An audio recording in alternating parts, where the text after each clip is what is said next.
How, how do you damp down panic? How do you deal with panic? This is a dangerous disease. It kills people. On an individual basis, it's much easier to put things into perspective.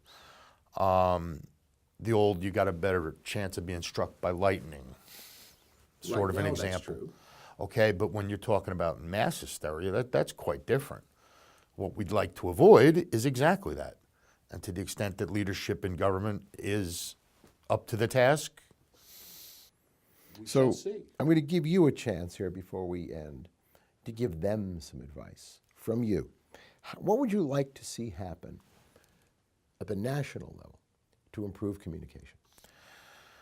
I think that the improvement of communication is too broad a term. I think that at the national level, the communication should be directly to individual hospitals from the CDC in any way possible, whether it's the infection specialists or epidemiologists in a hospital, the CEOs and the muckety-mucks that run the places.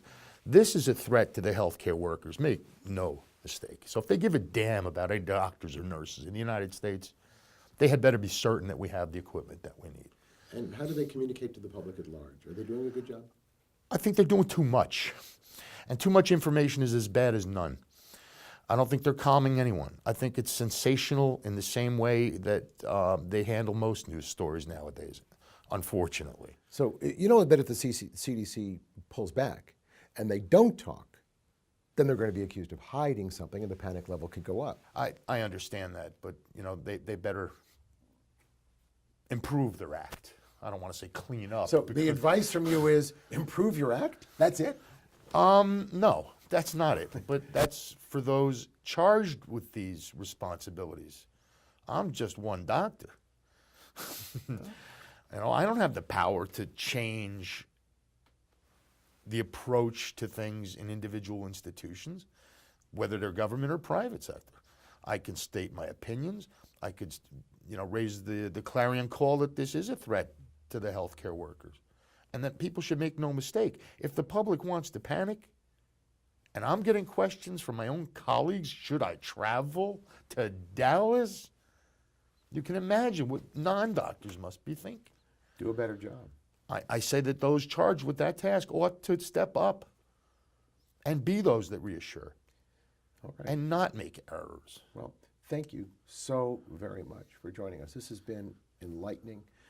I'm sure there are going to be more conversations about Ebola as the epidemic continues to burn through West Africa. We hope there are no more cases in the United States, but my sense of this is statistically there will be.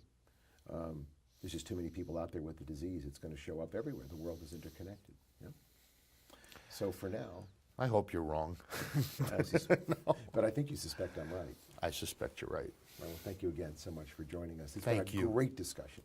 We viewed a lot of information during this HCP Live practice brief for practitioners about the Ebola virus. I want to thank all of you for joining us. I'm Dr. Peter Salga.